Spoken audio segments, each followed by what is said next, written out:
Hey, Jack Squad, YouTube family, how's everybody doing today? I hope everybody's doing well, and I hope you're making it happen for yourself. You got to make it happen for yourself, guys. Before I get started, let me tell you guys to like, share, comment, and subscribe. Like, share, comment, and subscribe. And in the description box, down in the description box, is all of my social media, all my social media sites. And what I'm trying to do now, guys, is build up my YouTube. And so I'm asking for you guys' support as far as liking, sharing, hit the bell so you'll get notifications when I do videos, because I am going to start doing more videos. I'm going to try my best to fit it in. Also, I can use you guys' help, because it's just me. Financial support if you can. If you can't, that's fine, but if you can, that's wonderful. My Cash App is in the description box, because I'm trying to do more things, and that takes. Like this weekend, I'm going away. I'm going to Atlanta this weekend, and what I'm trying to do now, guys, is get me a space so that I can. I need more space as far as when I do production, right? So that last video that I just did about what Monique said in the bonnets and stuff, that look was a little off because of the lighting. So I'm trying to just be able to do. I can't always do it at night because I work, right? And sometimes I'm tired. So if I do it in the middle of the day, now that video was a little off because I didn't use all of my lighting. I didn't use all of my equipment, right? And so what I'm asking is you guys just bear with me. If you see something wrong, I'm new at this. It's been a year. This is my anniversary month. If you see something wrong, trust and believe I see it as well, right? And I'm working on it. It's just me. Why? Because I'm making it happen for myself, right? So any support you guys can have, can give is greatly appreciated. I greatly appreciate your comments. Like the topic I discussed yesterday about the bonnets, a few of my subscribers reached out to me and said to talk about it, so I investigated it. Some of my friends texted me, called me. So I'm listening, and I'm trying to incorporate everything, but I need a little help, y'all, okay? Again, I appreciate all of my subscribers. I appreciate all of the comments, good or bad, as long as it's not disrespectful to me. But I really would appreciate you guys' help, because like I said, I'm trying to get a space so that it can be dark. My home is too lit. The sun comes in too much, right? And so that forces me to have to do videos at night or early in the morning before I go to work. Sometimes I don't feel like that, y'all. So again, I appreciate you guys' support. Today, my subscribers are One of a Kind and Right Diva 86. And did I say hit the bell? Yeah, hit the bell, knock on the door, ring the buzzer, do whatever you need to do so that you can see me, right? And I don't know how the algorithms really work, y'all, but like I said, make sure you like. I know it's hard to remember to like because I watch a lot of people and I forget to like, right? But do that for me, okay? So today I'm talking about a very important topic. It's part of our culture, our Black history. It's something that happened to us, right? It's something that they did not teach. Why? I don't know. Well, actually, as I was watching the program, I watched it on two different. I watched the OWN network version, and I watched CBS's version. And today I'm talking about the Tulsa, Oklahoma massacre in 1921 of Black people and the destruction of the Black Wall Street. Okay, and as I was watching this, all kinds of emotions, came into my mind, right? Like, I'm pretty much a happy-go-lucky girl, but this racism thing, and it still exists, and why? Why? Because they hate us and they're jealous of us, right? And so as I was watching this and reading and learning and researching, I didn't know it was like this. Like I said, they didn't teach us, right? And so I've heard of Black Wall Street, but I didn't know it was in depth until the other day. So, these were people that bought up land and made something of the land. made something of it. They made a community for themselves, right? It was all kind of businesses. One black guy, he had a hotel that had a pool hall, had all different types of stuff in it. They had women were doing things. They had beauty shops and all the stuff that women do. This was a thriving black community, right? And the way the riot started, like it always starts, white woman, a Karen, said somebody assaulted her. Now, what the real story is, it was a young man. He was a teenager. He was young. Bumped into her on the elevator. She screamed. He hurt her or hit her, whatever happened. And the assault on black people began, right? And like I said, they protect theirs at all costs.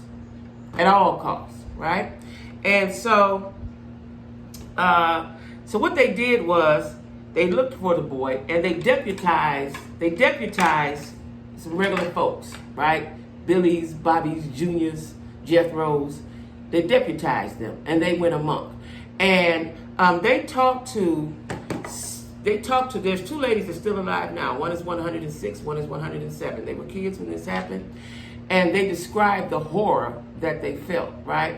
Now, they also interviewed a man, this was years ago, in 1999. He was a kid, and he said he didn't have any understanding because his mother ain't never hurt nobody. That's what he was thinking. Why they coming to kill us? And the lady said that all she remember, a lot of what she remembers is they were just saying, run, run, run, they coming to kill us. They coming to kill us. Can you imagine the horror and the fear that those people felt, especially the kids, right?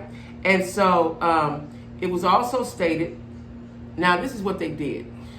They set the curtains on fire in all of these establishments, in the homes, everywhere. They tore it down. They ravaged, pillaged, destroyed, killed, maimed black people, right? So they would set the curtains on fire because that would assure that the whole building would burn. And then it was stated that it was a military-style assault, meaning they dropped gas bombs, they dropped something out the sky to demolish this city that the black people had created. It was called Greenwood. So that means, besides the people on the ground, there was somebody higher up, the powers that be, that decided to drop gas bombs out the sky. It wasn't Billy and Bobby and them. They ain't have no helicopters and airplanes. This come from above, right? So, and all of this because they were angry with the progress that black people were and how they were living. They were living well.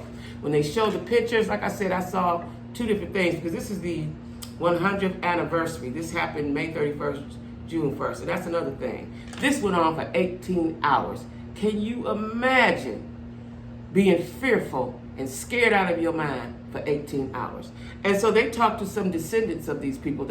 One of the CBS or ABC correspondents, a black girl, she, I think it was her great-grandfather,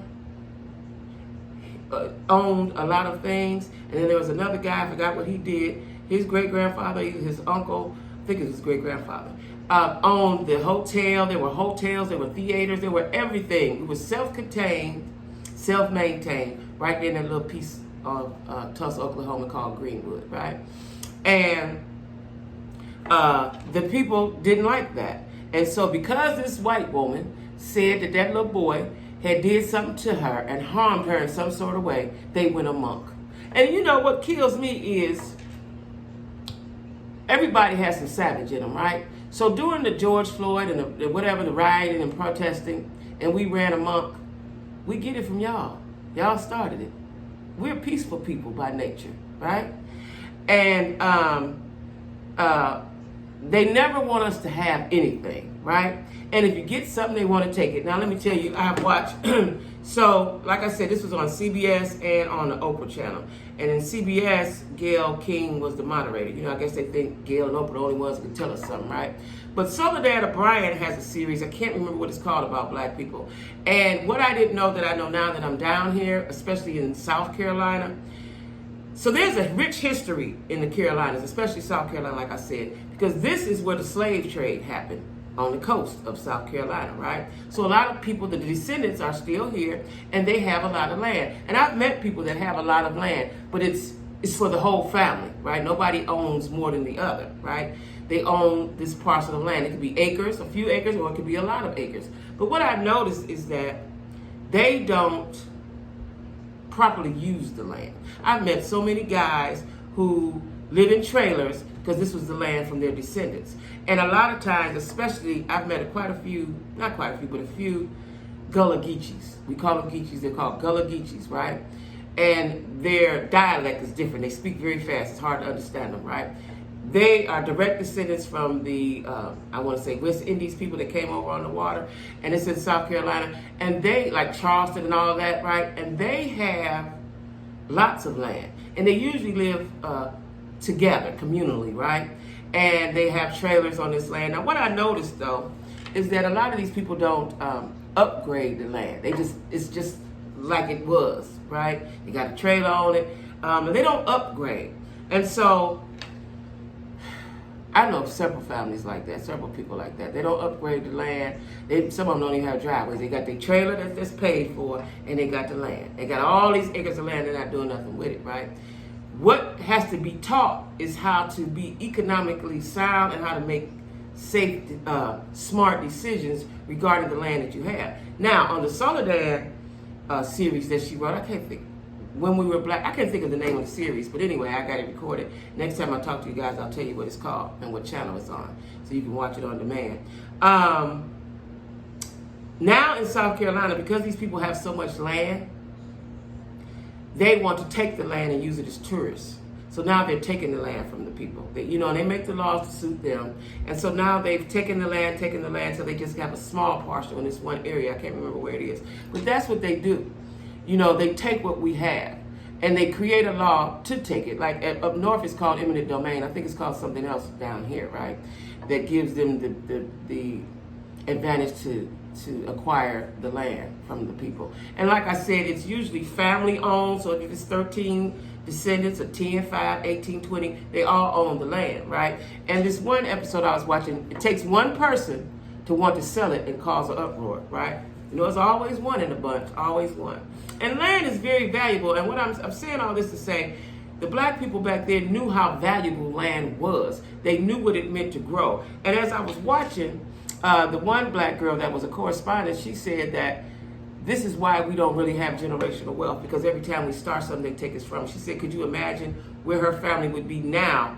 Because that was I think it was her great grandfather, right? There's a few generations back, where they would be now as far as generational wealth. And so we can't build generational wealth. And now the people that have wealth now are so to speak, selfish, I want to say. We need to learn how to build generational wealth. If you don't do anything, let me tell you what I saw back in the early 90s, late 80s in Cleveland. I don't know if it happened anywhere else, but in Cleveland, the Arabs came in and bought all the mom and pop stores and businesses. Like when I grew up, black folks owned a grocery store, cleaners, the drug store, all those little bitty businesses. And then they would turn them into, they selling liquor and phones. Pagers. Back then it was pagers, right? And I always heard that the Arabs came in and gave them an offer they couldn't refuse. So now that cut out the generational wealth. But what Arabs do with their money is they send it back and bring more folks here and create more businesses. We cannot do that, and I don't understand why. We cannot do that. Every culture does that but us, right? And we have to be smarter. We have to think smarter, like those folks in 1921, right? And so they wiped away the generational wealth. And like I said, as I was watching this, all kind of emotions came across me. Anger was one of them. Shock was another one.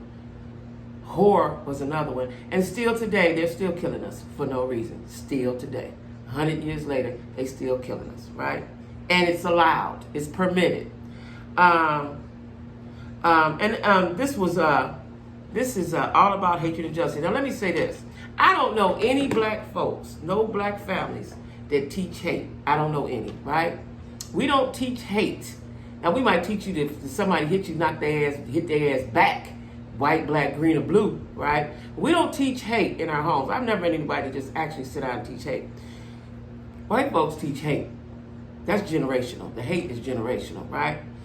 And we just don't do that. We're loving people, basically. Of course we can become savages, of course.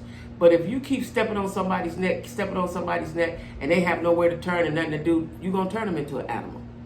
You're going to turn them into an animal. And that's what's happening in Cleveland. As I go to other cities and see how progressive they are and how the commerce is, Cleveland is not like that. And Cleveland is a big city. There's no reason why it's not like that.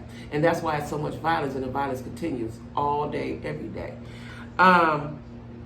We need economic and social justice. Now, there was a lawyer down there in Greenwood, Tulsa, and he said every Wednesday he'd go and protest in front of, I don't know where, the courthouse or wherever he protest at, and said because we need economic and social justice. And he said, so someone asked what would be the price. He said you can't put a price on it, but there's need to be some justice economically for all the businesses. And now let me tell y'all, where all those businesses were, they'd have put a highway over it, like they never existed. Now they do have some plaques in the ground surrounding it, but for the most part they built over it, right?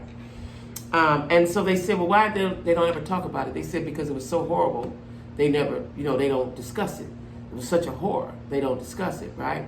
But we were not taught about this. And then as I was watching it, they talked about other cities. Like I have seen the movie Rosewood. That happened in 1923. They said all around that time, it was called, forgot what they called that period, right? Black Sun, something, they called it something, right? And in Rosewood, the same thing. Those people were self-maintained, self-contained. They were doing everything. They had everything they needed. And a white woman said that a black man raped her. Now, in essence, she was dating the black man or having sex with the black man. The husband found out about it, and he raped her, but she said it was the black man. The husband was very abusive to her. He said it was, he told her to say it was the black man, and therefore it came through that city. It's a good movie with Ving Rhames and Don Cheadle. Came out probably in the 90s, right? It's a good movie though. And they came through there and burnt that city down. Burnt it down, right? And one of the guys that was a descendant, he said his great-grandfather tried to rebuild, but he never could. See, and what happens, y'all, when you go through a horror or a tragedy or something devastating like that, it affects your mental. If you don't ever get your mental together, you can never move forward. And I can just only imagine the mental anguish that our ancestors went through during that period, right? You done had all this stuff, they was living good, y'all. They had everything they needed. They were showing the pictures. If you get a chance, watch it. And then someone come down and take it from you. That is horrible. I had something taken from me years ago, and it took me a minute to recuperate from that mentally.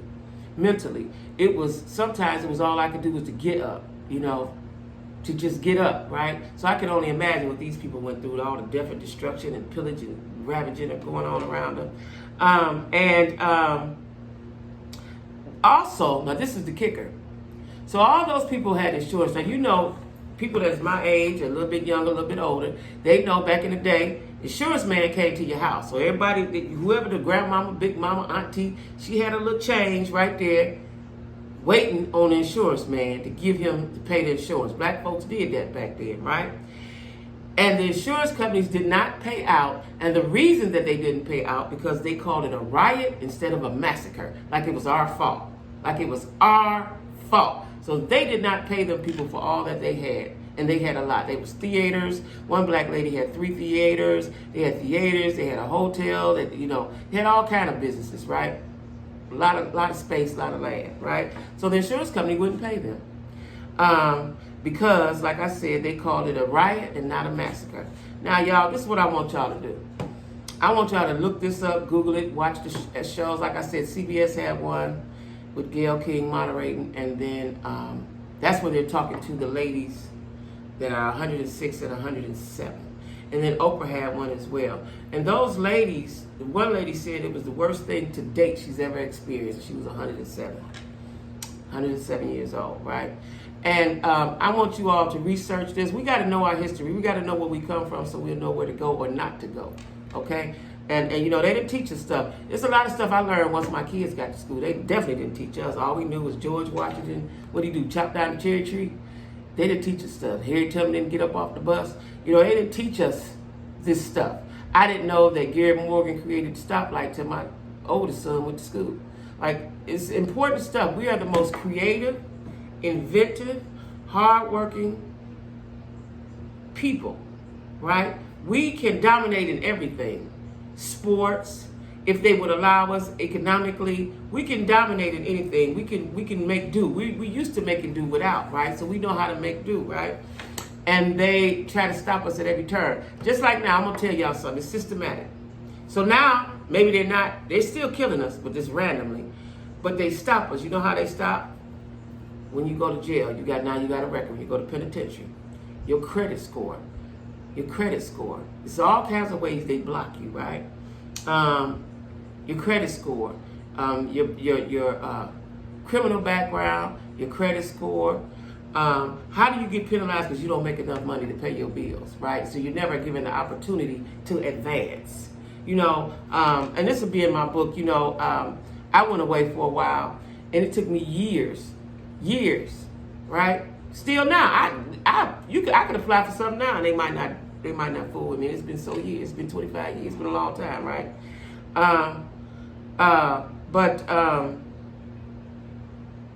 Yeah, I was looking at the text. But that's a way to block you. So if you're not strong, see me, I'm gonna put one foot in front of the other till I get to my destination. I've always been like that, right?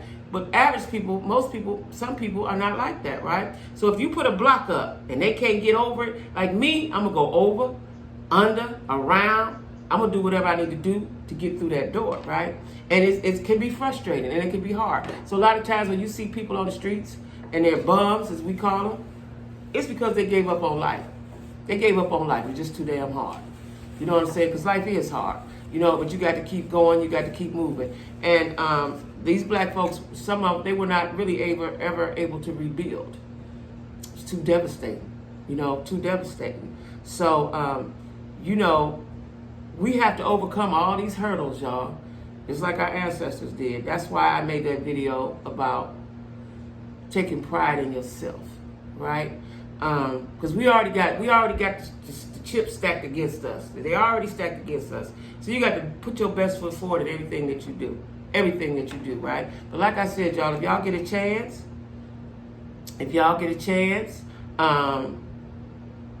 take a look at it. Please take a look at it, and they said that there was a period. That was a period of time. Like I said, Rosewood is in 1923. The Tulsa, Oklahoma massacre and the burning of the Black Wall Street, that was in 1921. And they said other episodes happened around the country, in 1920, 1921, 22, 23. So y'all check it out, right? Y'all check it out. It's very important that we know our history and that we remember our culture and understand that we're great. See, that's the problem. We don't understand how great we are, right? And so, it was very touching. I was appalled. I was shocked. I was angry. I was happy because those folks did it, right? They did it, coming out of slavery or whatever, sharecropping, and bought land and became entrepreneurial, right? It's in us, y'all. It's in us. So anyway, guys, I just wanted to get on here and talk about that. Like I said, I'm going to go out of town this weekend. I'm trying to connect up and plug up and do some other stuff. So again, y'all, drop down in the description box and like, share, comment, subscribe. I have all my social medias there. Stop by the Cash App office. I appreciate everything that everybody does and says. I like the comments. I like the suggestions. But I need a little help, y'all. I'm trying to do some things. Like I said, I'm trying to grow my channel. And I'm also trying to get me a space where I can, eventually, I want to be able to do this full time, okay? So anyway, guys, thanks for watching Jackie Be the Cute. My subs today are One of a Kind and Right Diva 86, okay? So y'all, be careful, be safe. I know everybody walking around without no mask. That sickens me. But be careful, all right? Thanks for watching Jackie with a Q. Where the Q stands for Queen, the Q stands for Question, and the Q stands for Quality of Life. Bye-bye.